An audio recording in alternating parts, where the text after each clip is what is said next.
بسم الله الرحمن الرحيم الحمد لله والصلاة والسلام على سيدنا رسول الله وعلى آله وصحبه ومن والاه رب اشرح لي صدري ويسر لي أمري واحلل عقدة من لساني يفقه قولي أما بعد فالسلام عليكم ورحمة الله وبركاته. Alhamdulillah, we gather again together for mudhakara, for mudarasa, for mutual reminding and mutual study of the book, The Lives of Man of Imam Abdullah bin Alawi al-Haddad, rahimahullah ta'ala. And we are still in the chapter on the second realm of existence, the life of Dunya, the lower world. And we are toward the end of that chapter. And in our last session, we were talking about the final stage of the human being's life in this world before they transition to the next. And that is the stage of decrepitude. Not everyone's going to make it to the age of decrepitude.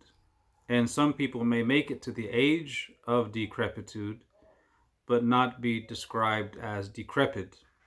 And that's because decrepitude is a old fancy English word for weakness that comes at the onset of old age. So when one is elderly, they may experience a great diminishment in their strength and endurance and even their mental faculties in some cases. And this would all be called decrepitude. Nevertheless, it's possible for a person to be in their 70s or 80s and be very strong. We have cases of people in very remote regions of the world living in the mountains who are 80 years old, still climbing the mountains and doing very vigorous physical activity. So we're speaking about the broad spectrum of people who are in the latter stages of their life. And this stage, decrepitude, according to Imam Ibn Jawzi, it starts from 70 on to the person's passing, to the person's death. Meaning there's no stage that comes after decrepitude in this life. Nothing comes after decrepitude except the soul leaving the body at the time of death. We talked about how the lifespan of the Ummah of the Prophet ﷺ is much shorter than the bygone nations of ancient times, and how nevertheless this Ummah has been given tremendous barakah because of its affiliation to Sayyidina Rasulullah sallallahu alaihi wasallam. And for this reason, we have been gifted Laylatul Qadr. And for this reason, we receive in reward in our short lifespans far beyond what other nations would have received if they were devoted and engaged in worship for their lengthy lives compared to ours. So this next section is still on decrepitude, and we have really two sections here before the end of the chapter. The section we're dealing with here pertains to remembering death and the final moments and not getting caught up in wishful thinking. And then he talks about the value of thinking about death. And then he begins to speak about the final moments when a person is on their deathbed and the fiqh aspects related to one's final moments and what they should do and what their family should do, and matters pertaining to the janazah prayer and the burial and practices that are done upon the burial of the person, and so on and so forth.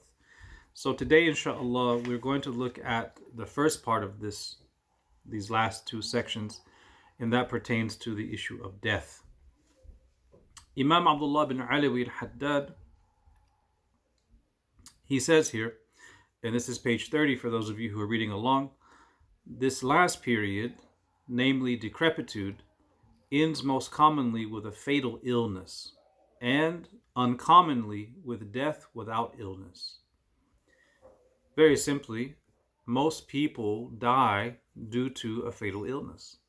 We often have Hollywood images of death at old age. And those images are quite nice. And it would be nice to have that kind of death, we suppose. But the fact of the matter is, most people die because of a fatal illness that strikes them shortly before they leave this world. That's the reality.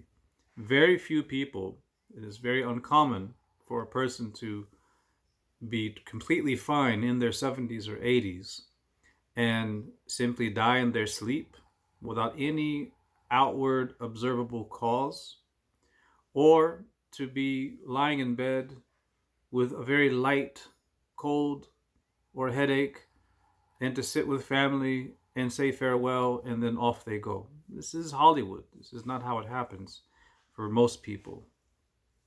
He says, infrequent as the latter is, it still does occur. It's possible for a person to leave the world very peacefully without a sickness preceding it. Usually what happens is people in their, if they don't have a chronic condition, or they don't have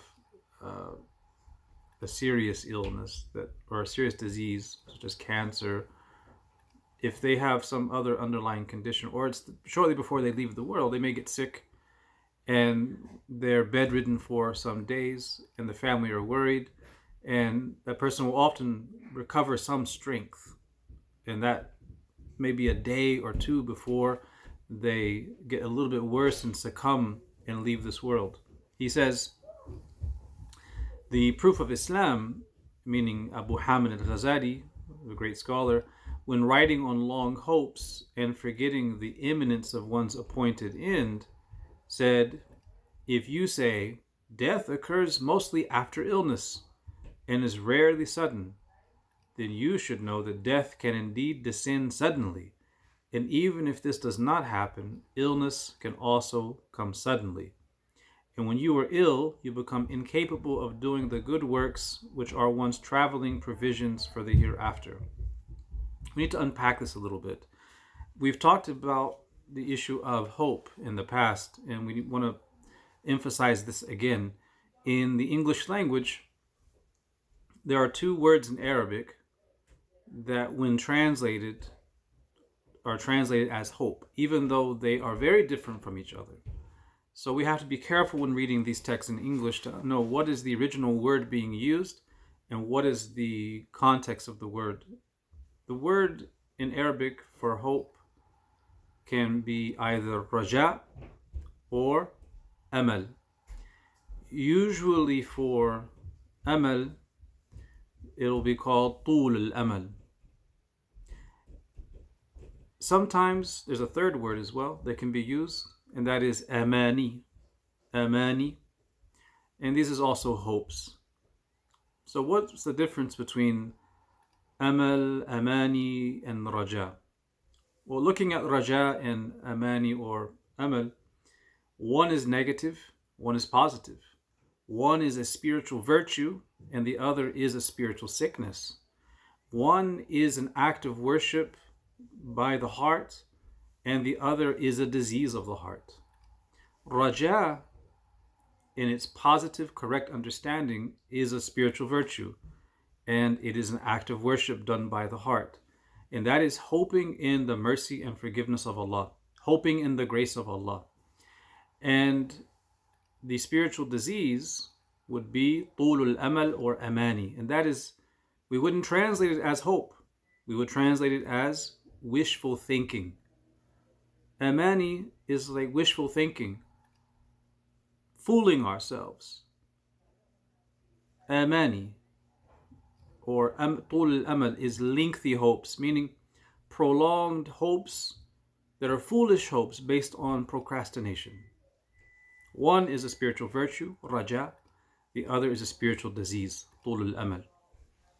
Imam al-Ghazali is talking about the spiritual disease of having lengthy hopes, in the sense that one is tricking themselves and essentially procrastinating and having wishful thinking about their future. He says, if we go back to the text, this will make more sense. He's talking about the person who engages in this wishful thinking and doesn't prepare for meeting Allah Ta'ala, who doesn't think about these things, And if they do think about them, they say to themselves within their inner discourse something like, when I retire, then I will begin to pray. When I retire, then I'll make Hajj, and then I'll become a good Muslim. I'll be a bad Muslim now. I will neglect the obligations Allah has put upon me. I will do haram things. I will live a lifestyle that is detested by my Lord and by my Prophet sallallahu alaihi wasallam. But when I get older, when I retire, I'm going to be the uncle in the masjid. I'm going to make Hajj. I'll be the Haji. I'll be praying. I'll be righteous later on. This is wishful thinking, and this is prolonged hopes. It's based on a delusion that one knows that A, they are going to live that long, and B, that when they reach that age, they'll have that energy and ability and desire. So Imam al-Ghazali, he says here, and he's talking about these delusions and forgetting how close death really is. He says, if you say, meaning the person who's fooling themselves, if you say, death occurs mostly after illness and is rarely sudden. In other words, this person who's fooling themselves says, yes, death is a reality and everyone's going to face it, including me. However, death occurs after an illness and it's rarely sudden. So if I get sick with a kind of illness that will lead to my death, that will be my signal to get things right with Allah, to make tawbah, to die in a good state. So I have an advance warning in the form of this sickness. This is who he's talking to. If the person says death occurs mostly after illness and is rarely sudden, Imam Ghazali says, if you say this, you should know that death can indeed descend suddenly. And even if this does not happen, illness can also come suddenly. And when you're ill, you become incapable of doing the good works which are one's traveling provisions for the hereafter. What he's telling us is, don't assume, number one, that you won't die suddenly, and don't assume, number two, that even if you get a sickness that is a kind of advance warning, that you'll have the energy and drive to do the things you need to do to get things right between you and your Lord. The Prophet ﷺ told us in the hadith that when one is traveling or when one is sick, they are rewarded for their extra voluntary actions they do or that they did when they were sahihan muqima, when they were healthy and resident. In other words, if you are used to praying sunnah prayers and you go on a trip and the trip is so arduous that you're unable to find time or energy to do those same voluntary prayers, you still receive the reward because you had the intention. But this impediment came, and that is the difficult travel. Likewise, if you are used to praying voluntary prayers and you get sick and are unable to pray those prayers, you are rewarded as if you prayed them, because the only thing standing between you and praying them is the impediment of the sickness. The sickness came and you were prevented, but because your intention was to pray them, you received the reward. Imam al-Ghazali is saying the lesson of that hadith is sickness and travel can also often impede and prevent us from doing things. Imam al-Ghazali is saying that don't assume that if you get sick and have an advanced warning system that you're going to have the energy and drive to do those things you're talking about doing. Because how often does a sickness debilitate us to the point where we're bedridden and can't do anything? So what preparation is there for the hereafter if the person is bedridden? What preparation for the hereafter is there if they're in and out of consciousness, and if the sickness hits them in a very sudden or a very painful way that's debilitating? He says, Imam al-Haddad says, know that cutting hopes short, and hopes here mean worldly hopes, this wishful thinking, cutting these short and remembering death often are desirable and recommended, while long hopes and being oblivious of death are repugnant. They're disliked in the sight of Allah. Allah Ta'ala has warned against these things. So, two virtues: cut off the lengthy hopes and the wishful thinking about the future, thinking about